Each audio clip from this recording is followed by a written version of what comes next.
ભૂપેન્દ્રસિંહ ચુડાસમા પત્રકાર પરિષદ સંબોધી રહ્યા છે, સાંભળીએ। એને ધ્યાનમાં રાખીને આજના શિક્ષકોના આંદોલનને ધ્યાનમાં રાખીને માનનીય મુખ્યમંત્રીશ્રીએ માનનીય નીતિનભાઈના વડપણ હેઠળ આંદોલનકારીઓ સાથે, મારા શિક્ષક ભાઈ બહેનો સાથે વાટાઘાટો કરવા માટે 3 સિનિયર મંત્રીઓની કમિટી બનાવી છે। માન્ય નીતિનભાઈ, હું અને માન્ય ફલદુ સાહેબ। આ સરકાર સંવાદમાં માનનારી સરકાર છે। અત્યાર સુધી અમે ક્યાંય વિવાદ નથી કર્યો। બધા પ્રશ્નો, સમસ્યા, મુદ્દાની ચર્ચા કરીને ઉકેલ લાવ્યા છીએ। જ્યાં સુધી મારા વિભાગને લાગે વળગે છે ત્યાં સુધી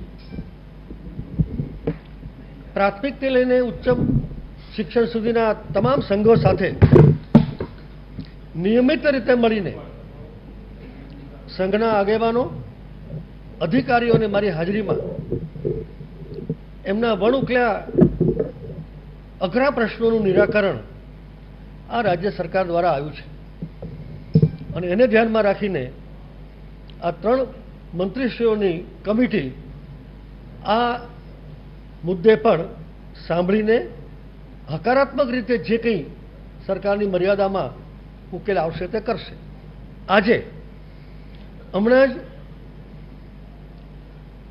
પ્રાથમિક શિક્ષક સંઘના રાજ્યના પ્રમુખ દિગ્વિજયસિંહ અને મહામંત્રી સતીશભાઈ બંને લોકો મને હમણાં જ મળવા આવ્યા હતા। મેં એમને હૈયાધારણા આપી છે, તમે ધીરજ રાખો। મને મુખ્યમંત્રીશ્રીએ જ્યારે આની ગંભીરતા લઈ અને 3 સિનિયર મંત્રીઓની કમિટી રચના કરી હોય ત્યારે આવતા દિવસોની અંદર શિક્ષક સંઘના હોદ્દેદારો, મંત્રીશ્રીઓ અને અધિકારીઓની વચ્ચે બેઠક કરીને જે કંઈ હકારાત્મક રીતે ઉકેલ આવશે એ પ્રમાણે કરીશું। અત્યારની મિટિંગમાં આ વાત કરી છે। મને મારા શિક્ષક ભાઈ બહેનો ઉપર સંપૂર્ણ વિશ્વાસ છે। 2012થી અત્યાર સુધી ક્યારેય પ્રત્યક્ષ કે પરોક્ષ મેં એમને શિક્ષક ભાઈ બહેનો નથી કહ્યા, મારા પરિવારજનો કહ્યા છે। આ લાગણીનો અનુભવ મારા 2.25 લાખ પરિવારજનોએ પણ કર્યો છે। આ મુદ્દામાં પણ એ જ લાગણીથી એનો ઉકેલ લાવવાનો રાજ્ય સરકાર પ્રયાસ કરી રહી છે। ત્યારે કોંગ્રેસ આનો રાજકીય લાભ ઉઠાવવાનો મિથ્યા પ્રયત્ન કરી રહી છે। રાજકીય રોટલા શેકવાનું કોંગ્રેસ બંધ કરે। ભૂતકાળના પ્રશ્નો અને સમસ્યાનું ઉકેલ રાજ્ય સરકાર દ્વારા જ આવ્યું છે। આ મુદ્દાની પણ ચર્ચા કરીને ઉકેલ અન્ય કોઈ નહીં લાવે, રાજ્ય સરકાર દ્વારા જ લાવવામાં આવશે। એટલે કોંગ્રેસ આનો રાજકીય લાભ ન ઉઠાવે, રાજકીય રોટલા શેકવાનું બંધ કરે। આવતા દિવસોમાં તાકીદે 3 મંત્રીશ્રીઓની મિટિંગ મળશે અને આની વિચારણા થશે। દરમિયાન એમની એક માંગણી હતી, કોમ્પ્યુટર સર્ટિફિકેટ જે દરેક શિક્ષકે લેવાનું હોય છે એની મુદત પૂર્ણ થઈ ગઈ હતી, એની મુદત લંબાવવા માટેની એક માંગણી હતી।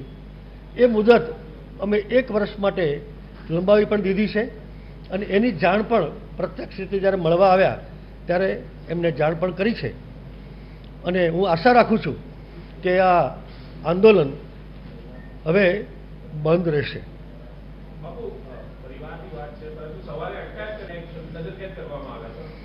એ કાયદો અને વ્યવસ્થા જાળવવાનું કામ ગૃહ વિભાગનું છે।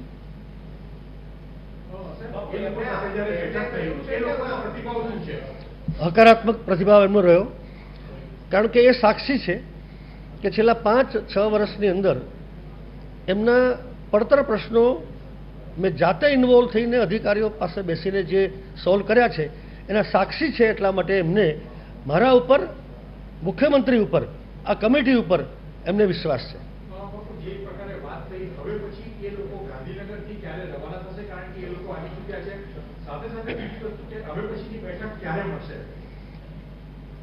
હવે એમને ક્યારે જવું હોય તો એમણે નક્કી કરવાનું છે, પણ આ સત્ર પતી જાય પછી અનુકૂળતાએ અમે મળીશું.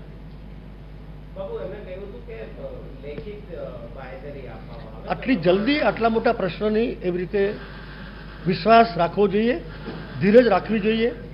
અને ધીરજ એટલા માટે અને વિશ્વાસ એટલા માટે રાખવો જોઈએ કે ભૂતકાળમાં મેં જ એમના બધા પ્રશ્નોનો ઉકેલ કર્યો છે, એટલે એમને પણ વિશ્વાસ રાખવાનું કારણ છે.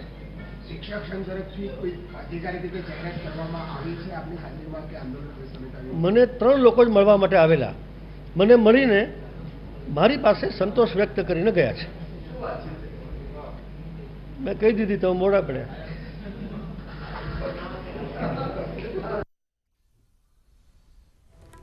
તો